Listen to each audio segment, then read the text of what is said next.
What is up, everybody? Welcome back to Still a Church Kid Pod. We are so excited to be back with you guys. Thank you for hanging in there these last couple of weeks. We are back and better than ever. Sorry it's taken so long to get back on track. Super pumped to have you guys here. Caden, how's it going? How you feeling? I am doing great. Feeling good. Glad to be back. I really enjoy doing this podcast, so it's an honor to be back on the phone call with you today. So, how are you doing? I'm chilling. The pleasure is all mine. Yeah, you got a big day ahead of you today. Kind of, not really. It's just another week of squats. We're talking about lifting each other up rather than tearing each other down. Ooh, get them. So, That's yeah, cool. Yeah, we're talking about spiritual habits. nice. We're talking about not Instagramming your faith. So, like, we don't just show your Ooh. don't just show your faith in Don't be like a social media Christian. exactly. So, it actually all sprung, and I can tell you this before we get into our real conversation. All sprung from Mom's joke the other day on our family group chat when she said, "Oh yeah, anybody can just go take a picture in a gym because I've been going to the gym several days in a row now and starting my Oh, weight yeah, my yeah, weight loss journey." yeah. And I was like, you know Yeah. what? That's true. Anybody could like show up to church on a Sunday or like post that they went to church or post a Bible scripture, but are they really like, is there any meat on the Living that bones? life. So I'm excited. We're also Taco Bell nights have been roaring, ripping and roaring. Our kids are loving it. It's been an awesome way for us to connect. And this weekend we're throwing a house party, so we're really just reaching new levels with our students, and it's pretty nice. So, are you singing that song in your head? The house party. I don't know the words, but that's great. So, hey, can you share with our listeners that really funny Instagram post you sent me yesterday? You're muted. I can't hear you.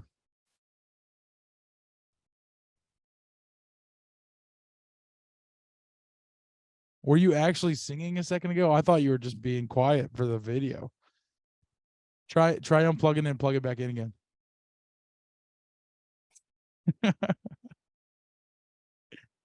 Hey, everyone listening to this is real life right here. We got technical difficulties. There she is.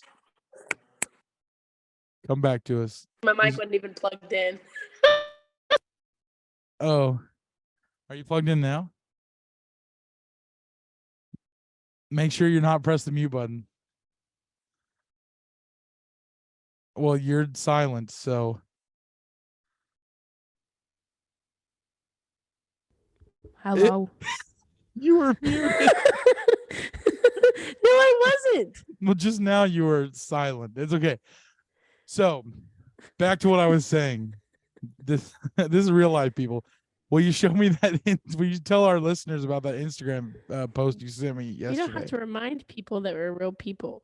So, Song of Solomon 115 says, "Behold, you are beautiful, my love. Behold, you are beautiful. Your eyes are doves."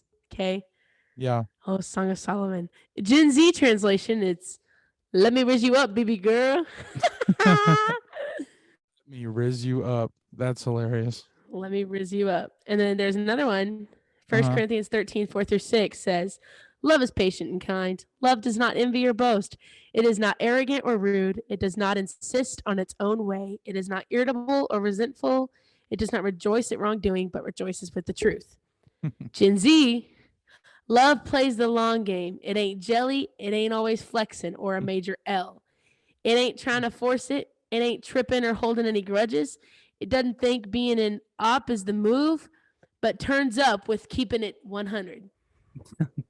Losers. I wanna meet the people that run the Gen Z translation Instagram Brilliant, literally. and just see like what a day in their life is translating the Bible. I do think, although it is funny, I do think if you have kids that legitimately are just like living, breathing the Gen Z like stigma, it might be a really funny Yeah, way to get across to them the scripture. truly, honestly. But Especially younger ones, yeah, younger teenagers. you know, that makes me think, it's actually not a bad segue into our topic today. You brought up the last time we were planning about talking about that transition of students, like whether they're coming in, going out. And, we talked a little bit about like internships and stuff like that in a previous episode, but we never really talked about the impact of that on us as youth pastors, and then even like our impact as students that once had to leave our youth group. Yeah. And so, do you want to start us off today, or you want me to start us off with my I perspective? can start us off. Okay. It's not, I'm not going to say it's harder for me because I Mhm. don't know, Yeah. but having both kids and youth to transition kind of hit me the other day. Okay. Sunday, I was talking about like 5th and 6th graders and how we're going to start a 5-6 ministry because we're bridging that gap because we're getting a 5-6 campus, not a 6th, 7th, and 8th. Oh yeah, in Cleveland. So we're right? having an intermediate school. Yeah. And Okay. so because of that, we're having to restructure what our next gen ministry looks like. Because 5th graders are a little too young to be in youth, For but sure. 6th graders are a little too old to be in kids. And so we're trying to find that happy medium for them. And I was talking about it, and I kind of started talking about who I was transitioning up. And I was listing these kids, and I was like, oh my gosh, my babies. And I've had them since they were in 2nd grade. Like Yeah. that's what got me. And like I'm fixing to, like, the Isaiah Barhams of the world, I'm gonna see from toddler class all the way through high school, Yeah. Lord willing. And that's gonna be hard. Like I didn't think about that. But now, like, the next 3 classes that are in high school, my seniors, juniors, and sophomores this year, are going to be my hardest ones because they were my first like group of students, because we haven't had very many middle schoolers more than we've had high schoolers. Yeah. And last year I stepped in as youth pastor after all the senior stuff kind of went down. So I wasn't gotcha. close. Like, and the one senior we had never really came to church. So it was really hard for me to connect with her. Yeah, that's always tough. But this year I have rock stars that are seniors, rock stars. And that are they say yes, they were willing to serve, they have a heart for what we're doing, they're always at church when the doors are open. And then the class after them, the class of 24, same thing. Yeah. Then the class of 25, same exact thing. These kids are like on fire, and it's been really cool to watch. But then I'm like, I have to send them into the real world, and the real world is scary, and I don't want them to get hurt and run away from Jesus. Like, I just had this moment in the hallway at the church with 2 of my volunteers on Sunday. Like, I don't want to send any of them. Like, it was just, and like, No, it's Caleb, yeah. he's such a spark. He's such a light. He loves Jesus. His worship is my favorite thing to watch. Sunday, he stood in the back with his hands in his pockets, and I was like, this is not like him. And I went and talked to his mom, and she was like, yeah, he's been like a different kid lately. And I'm like, he's getting older, and he's starting to think he's too cool for church. And like, Yeah, I just it's had that, it's all that these 12 emotions. that 12-year-old slump they hit. Yeah, and I just had all these emotions of like, no, where are my babies going? And I have not had to do that yet. Mm-hmm. Because I had a very young group of kids when I started. Yeah. That I didn't have anybody really to transition and move forward that I was like attached to. Yeah. Well, if I could tell you something, like the biggest thing, I've had to see really only like 2 years worth of seniors leave. We didn't have very many seniors last year. We only had one that wasn't really coming to church. But excuse me. But this year we have lots. I mean, I'm gonna be losing, oh goodness, counting all my CCS kids too. I didn't even think about them at first. I'm gonna be losing like 10 kids. Yeah. And it's very tough. But last year, like I said, we didn't lose very many. When I was at Life Fellowship, I didn't make it to the end of senior time in my time at Hope Church. So I have to kind of skip back a little bit. And I had like 3 seniors that when I left, they were in their senior year at Life Fellowship Church. When I got to Life Fellowship Church, I had 2 seniors, and they didn't really come because they didn't really like. They liked me, but I wasn't the same as their old youth pastor, so they were like, "I'll see you when I see you." And we have a good relationship now, but when I had first come in as their youth pastor, it was kind of like, "No thanks," kind of that thing. So I didn't really have like that transition, like you were talking about, like where you feel like you don't know what they're gonna do. But for example, Cooper was a senior when I had to leave, but he wasn't finished with the senior year yet. Legend. And it's one of those things where you have that scary gut feeling of like, how do I know these kids are going to succeed? And I don't want them falling off the cliff and not going to church. And the thing I've learned and through talking to other youth pastors is the big thing now from kids to youth. The number one thing is they hit that 12-year-old, 13-year-old slump, especially boys, where they think they are too cool for anything going on. The number one thing for me that I've seen, especially now, is whenever the high schoolers treat the junior high kids like family, they get past that slump faster. Because they start worshiping more. They want to be like those high schoolers. They feel connected, and they get past that slump. And there's high schoolers that get that slump. The younger high schoolers, sometimes new high schoolers that are older upperclassmen, juniors and seniors think that they kind of know everything. And so when they come to church to visit, they kind of have that like that same junior high slump mentality, like, oh, I'm too cool for this. You guys are weird. But the bridging that gap of like family, like getting the teenagers to have a relationship with those kids while they're still in kids ministry, then transitions to where they can, once they get to youth, they're past that slump and you can still do things.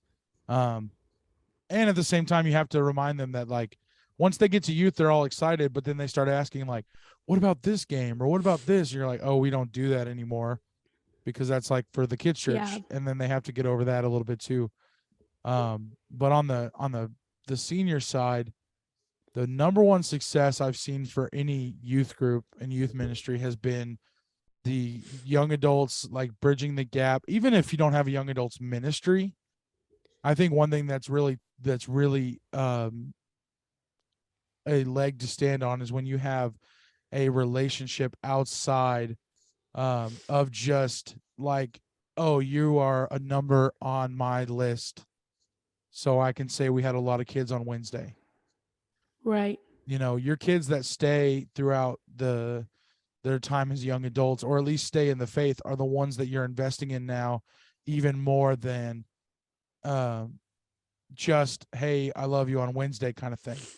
Like for me, my goal in life is for my seniors, a couple of them, I'll just shout them out, Trevin and Jonathan, like my goal, and them, my goal for them is like, I want to be their friend now that we're reaching a point where they're fixing to be gone, because if they don't have me as a friend and they only see me as somebody who wanted them to like hype up their youth group, then they won't have any desire to come back to church, because now they're not getting to hype up the youth group. But if they feel accepted and they feel connected, they'll start coming. Even if they're not coming to church all the time, they still have that connection, and then hopefully through that personal earthly connection, they strengthen their connection with God, because they continue to get saturated in his word. And I would love to see that that stigma of youth students graduating and then they're like 23, 24 before they come back to church, because they realize like it's not worth it, or they got a family now and they want to try to be good. I would love to see that gap close and close and close, and so I think it's all about relationship and bridging that connection a little bit. Yeah, I was talking on Sunday, and I'm trying not to like get all blubbery and emotional. I had kids that I have in my youth group now that had a life in the world, as much as a teenager can, before they really settled down and got to know Christ. Mm-hmm.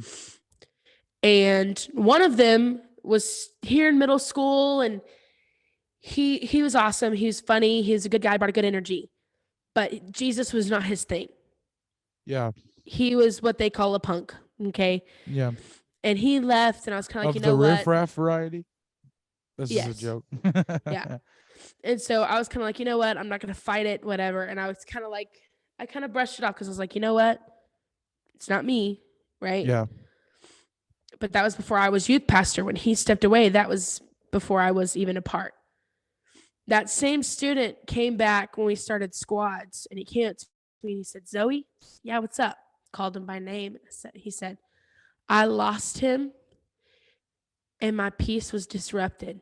Mhm. I found him again and I never want to let him go. Yeah. Is this who I'm And thinking of? last Wednesday, and then Okay. last Wednesday, he came up to one of our leaders and said, I'd like to get baptized. Oh, that's awesome. We were like, okay. And then on Sunday, he went up to Pastor Todd and Crystal during altar and said, I just need strength in my new walk with God. And Wow. so seeing kind of the progression of like that maturity at junior high to now being a junior in high school. But then I have a student that just came to me this summer, and he's obviously he's a beast. He's amazing. His energy, his heart for people, he's awesome. Yeah. Now, I get so nervous, and I know, and he tells me all the time, I'm going to commute from college to Cleburne every weekend. And I pray every day that that's the case Yeah. because he's a rock star. And I don't want to lose him because, one, we have a young adults ministry, and two, I want him to intern. I want him to be a part of that program and work through Uh-huh. because he wants to go into ministry. Mm-hmm. And I got emotional because I was like, I have all these seniors leaving and these juniors that are going to graduate next year. And the world is an awful place. It's awful. It's scary. There's standards that change. Yeah. When you go to college, standards change. All this different stuff. I said, what if the world, and I looked at them and started crying. I said, what if the world gets the best of them and they run away from Jesus and they lose their faith because that's what's the standard? Yeah. And the lady that was the kids pastor before me told me, Zoe, they can go off and do all the crazy things, but they always come back. Yeah. And I said, how do you know? She goes, both my girls ran away. And now they're both serving and they're back and their families are in the church. Yeah. I think And that's I'm like, important oh, because, I was actually, while you were saying that, it made me think about, I see tons of adults that come and, like, I know there's people that are at church and they might drink or, do something like that. I'm not saying that's bad, but like they turn away from God or whatever and they're back. Like they may still be doing a few things, like I said, like they might still drink, they may go to parties, whatever it is, but they still like love Jesus and they're on right. their way back to what it is. There's a guy we went to school with. You probably don't know him as well as I do. But you remember Stefan Sandoval, and he was a Yes, I senior when heard you were that a he got freshman. Yeah. baptized. Yeah, so that's what I was going to bring up. Is it's really cool because it's one of those things where he wasn't always like a non-Christian, like he still believed in God and things like that during school. But when you get to out of school, and he probably will never listen to this unless he sees it on Facebook and tries to try it out. But I just want to shout him out because number one, he's doing great stuff. He's bodybuilding. He's got his own business. If I was in a place where I could pay that monthly fee, he'd be training me because he's a beast. And but when I saw that post, it's one of those things where we weren't great friends. Like we knew of each other. We're polite. He's super nice, super chill. When I saw that post, I was like, it's about that relationship. He was baptized. He was like, I'm ready to recommit my life to the Lord for good. And I just reached out to him and was like, congratulations, brother. Like, I know you have a church family. I'm not trying to like steal you away from them. But if you ever want to get coffee or just talk about stuff, I'm here. And it was one of those weird things where I just like the Lord dropped it on my heart, which is why I'm really glad we're talking about this. Is Yeah. I think the relationship is key with all of this because you want kids to put church first, like you know this as much as I do, that like it's almost awesome when kids are mad that church has to close due to bad weather. Or like, it's awesome when they're mad that we have to like cancel service because, whatever. Or even if you just cancel service because you're taking a vacation, like a break, and they're like all upset, that's like a win. You're right. Like that kids are not excited. It's not like school when school gets let out. Yeah. But the relationships are what brings those adults back, like that Uh-huh. previous kids pastor you're talking about, her girls coming back. It's that praying mom. It's that relationship they have that you go, I want what you have, and things like that. And even if I'm thinking about a particular situation where I followed somebody that I was in my life before on Instagram, and they still have old stuff posted, but you can like tell when there was a shift where stuff like that stopped being posted. And so like they never forget who they were or where they came from, but they start like having the post about like the fact that they found Jesus, and their language changes, their attitude changes, the way they're living their life changes. And I think the relationship is what breeds that, not necessarily Yeah. just all the fun stuff they do at church. You know what I mean? Right. And so it's really cool. The reason I brought it up is for me, it was really cool to see someone that I went to school with come back to Yeah. Christ. They got past that, like, I'm out of high school, not having to follow my parents' rules, do my own thing phase, when they realized they needed Jesus. And I'm never going to go Yeah. through that, or at least I hope I don't. Right. Right. But so it's interesting to see people go through that. And I will say And personally, maybe like that's where my emotion, sorry. no, you go ahead. Go ahead. Maybe that's where my emotion comes from, is because I'm like, how can they run away from Jesus? I never did. I never walked away. I never said I didn't want to do ministry. Like, but then I also have to think about they all didn't live the life I lived. Exactly. They all Uh, don't have the same call in their life that I do. mhm. And I think that was kind of where my hard understanding came from, was like, no, they can't. That's not possible. But then I realized like everybody has to run their course. And sometimes when you walk away and you come back way stronger, Uh-huh. and you become a powerful force when you've gone through that like redemption like twice. Mhm. You know, you never lose God, like you never lose him. You're always, and that sounds weird, but like you're always saved. He's always going to be there.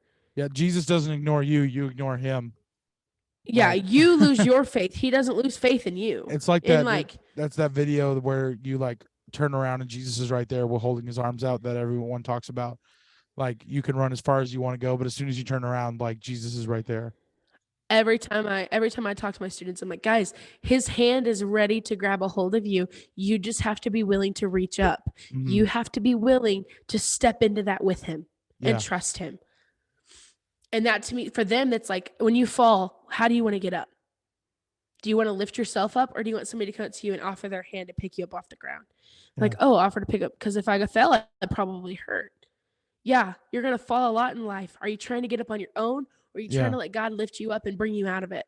No, that's good. And so I just had like this emotional, like, because I never thought about it, because I never had to worry about it. Mhm. Now we're in the second semester, and Jasmine Martin, she's a senior. Yeah. Alonzo Gonzalez, he's a senior. Jonathan Perez, he's a senior. Like, I have some solid people that are seniors this year. Yeah. And it follows up with a solid senior class for next year. Yeah. And I'm like, no, no, no, no, no. Too much transitioning is happening way too fast. Mhm. But then they reminded me, Zoe, in that transition out, you're transitioning kids into youth that are Yeah. also going to be powerhouses. And I'm like, but then I have to get rid of That's them. well, that's what And I was it's gonna just like, I was gonna say, like, the one thing that I had to learn too is, as much as you have to prepare for those real world, like sending them out and letting them be adults and yeah, making their own decisions, you also got to stay connected to those young ones, because if the young ones feel like they're being ignored because you're too focused on these people you're about to send out, you won't have powerhouses in your youth group, because you're not feeding, right, you're not right. allowing them to grow, because you're stunting them by ignoring them. Or every time that weird junior high kid asks a goofy question that has nothing to do with your sermon right in the middle of it, and you just blow them off because you're focused on what's happening, like, because of all, you Yeah, might be worried about the seniors. Like, the relationships are key. And I would say for you, because you're a very touchy-feely, emotional person when it comes to that kind I'm of stuff, uh, yeah. like, don't stress so much about, oh no, my junior high kids are gonna be gone too. You're like that mom that's like, oh no, he just turned 1, he's gonna go off to college next year. And like, Literally, I am one of those people. I but cannot wait until I'm an and actual I, mother because and I'm gonna be I like, no. I agree in the sense that, like, I see all my youth kids as my kids. Like, I'm gonna love them, and I would die Yeah. for any of my kids because they're just amazing. And I want them to be successful. And then I've got some students right now that are right on that cusp of, I really need them to latch on for their own reasons, because Yeah. right now they may be living vicariously through my reasons. And that's part of why we're talking about this whole, like, Instagramming faith and having your spiritual habits, because um you know, I want them to latch on to something. I want them to know that I'm not bullcrapping them. Like, that's why, and I've told you this before, and this is not just a shameless plug. This is just what's happening in my youth ministry right now. Is I told them, like, my spiritual habits are good, right? Um, so to prove to them that they can build habits and figure things out, I have decided to start my habit officially of going to the gym and eating better to lose weight. Yeah. And it's one of those things where I'm starting to see more and more people. I'm sending pictures of my treadmill record, or like videos of Yeah. me doing the actual workouts, being in the gym, so they know I'm not just Instagramming it. But then I'm also seeing there's students now that are starting to send what they're reading in their Bible that week, or they're sending the prayer Yeah. requests, or they're asking people what they can pray for. And to me, that's saying they're currently starting to make that more of a spiritual habit, instead of just like being I come to church on Wednesdays, I come to church on Sundays, Yeah. I show my face, I post my little devotion on Instagram. They're legitimately having conversations, and then at the same time we're having fun conversations. My entire youth group calls each other by High School Musical character names because they all decided who was who, right? Like, it's stupid. I rock Yeah. paper scissor battled one of my kids to see who the king of the group chat was. Like, it's Let's just go. stupid stuff like that. But they're starting to get those building blocks that are going to help them Yeah. develop and be those students that um, are just powerhouses even when they become adults. And hopefully they have a way and a resources in the church, and that's what we're working on in our church, is resources for them to continue to go and to continue to grow. Um, Right. so go Well, ahead. like Sorry. last week, we talked about having accountability in our spiritual walk, in our physical walk, all that kind of stuff. Yeah. Um, and I have the two boys that I talked about that are juniors this year. They are holding each other accountable, and they're sending each other like their devotion reads every day. Yeah. And the first couple times it happened, I got a message from one of them. I was like, look at this. Like, this is awesome. And I was like, I'm super proud of you guys because it's better coming from peers than it is from me. Because it's like, okay, Pastor Zoe, it's easy for you to say you're a pastor. You have to read your Bible. Yeah. And I'm like, no, I don't have to. I don't No, you have to, don't. but I need to. Exactly. I told them, I said, guys, how am I going to pastor you if I'm not investing in myself? Uh-huh. And I said that Your last week, personal and they kind of looked relationship. at me. They kind of looked at me weird, and I'm like, I don't just make this stuff up. Yeah. I have to study. I have to take time with the Lord to myself. I have to pray myself. I have to worship myself. Not like, whoa, that sounded bad. I have to like worship You have to by worship myself. by yourself. Yeah. You have to Like have worship for my time your with God. relationship. You're building your Right. relationship with God. I have to have my own time in order to pour into you guys. I said, Mhm. because then eventually I'm going to be pouring on an empty tank, and that's not good. Yeah. I'm eventually going to run out of gas. Uh-huh. And they kind of Absolutely. just looked at me like, you read your Bible? And I'm like, guys, like, I'm not I an idiot. have to, like, Yeah. I need to for my own good. It's not that I have to for my job. I need to for my own well-being. And so, but I have a student who she is like, she's in powerlifting, she does all this different stuff. So I asked her, hey, can you hold me accountable that I go to the gym at least 3 days a week? Because I started falling short on my gym stuff. And Yeah. she's like, yeah, for sure. So every day of those 3 days, she's texting me, hey, don't forget to go to the gym today. Hey, don't forget to drink your water today. And like, she's holding me on it. Yeah. And she wants to go with me because I have the membership that like I can bring someone with me. And she's like, Yeah. let me go with you. We'll work on this together. And I was like, okay, like That's cool. I'm down for that. And so accountability comes not just in spiritually, but physically and like emotionally. Like we have to hold students accountable. You can attest to this as a youth pastor when Absolutely. it comes to relationships. Yeah. When it comes to relationships, boyfriends and girlfriends are my least favorite things in the whole world. 100%. As a youth pastor, I cannot stand relationships. I can also attest as 'Cause a I'm like, middle school teacher. I that can't. is I cannot stand so relationships. much drama for no reason. Yeah. So much for no reason. Yeah. And so, No, it's like I said, and if you're listening to this, obviously you've been listening this whole time. The relationships I think are the most important thing to breeding that relationship. That you know, God, you can have a relationship with God without having a relationship with other people. But just like the Bible talks about being right. around like-minded believers, coming together as a body of Christ, the relationships you build that aren't just necessarily Jesus based. I don't have to talk about Jesus Yeah. every time I'm with somebody that is in my youth ministry or that goes to my church or anything like that. But it's a relationship that's building, that helps you both build your faith, because you can see Yeah. your growth, you can see their growth, you can see growth together, you can see, you start hearing God better because you're so saturated in it. And when you're praying, you're keeping yourself accountable, using people to keep yourself accountable. It's like I'm going with my buddy Troy to the gym. We both have had the Yeah. conversation where we go, man, if he wasn't going, I'd be snoozing right now. But he's going, I'm going to get my butt up and I'm going to meet him at the gym and we're going to do this thing. Right. And so it's the same thing with our spiritual workout, if you will, that the relationship helps keep those students intact, keep them involved. Absolutely. You have kids like you're talking about that come back because they've had that relationship that's tucking in the back of their head, like, you got to come back to church.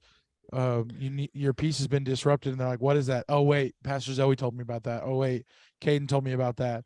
Oh wait, I heard that from some preacher that I went to church with my mom. And Yeah. it snaps them back to reality.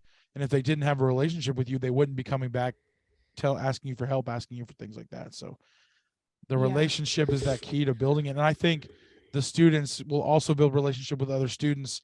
They'll want that reunion, that time where they could be together and serve the Lord. And they have the desire from their own heart, not just because of what was going on, like what other people tell them. Yeah. So in wrapping this up, like I would just encourage anyone that's listening, and it's also encouragement for myself and you. Yeah. Transition, we said it with the churches. Transition is not bad. No. But do not discount your kids when it gets closer to them being sent off. Yeah. Don't say, okay, well, you're leaving. I need to invest in who's younger than you Exactly. because you're leaving me anyways. There's got to be a because balance. if you stop and you shut them down because they're leaving, you're gonna lose them. Yeah. Because they're gonna be like, oh, now that I'm not part of her numbers, she doesn't care. Now that I'm not part of Mhm. his numbers, he doesn't care. If you invest in them, it'll be like, man, you know what? I may not be in youth anymore, but I'm coming to young adults, or I'm going to be in the Yeah. internship, or I'm just going to come to church so that I can be at church. Exactly. And it's not because of me. It's because they saw the love of Jesus in what we did. They saw the results in their life, but it also helped that I invested in a relationship. And did it brush them off when they became not my problem? They're always going to be my problem. They're not problems, but you know what I mean? I know what you mean. Yeah. And so I would just encourage anyone, transition is not bad. No. It can be scary. It's going to be emotional. Trust me. Yeah. But you're going to come out stronger because then you become friends. You're already friends with them as their youth pastor, but you have to have that balance. Mm-hmm. But as they step out, you get to become a peer, especially as a young, like I'm 21. Yeah. As a young youth pastor, my seniors graduating this year, they're my peers.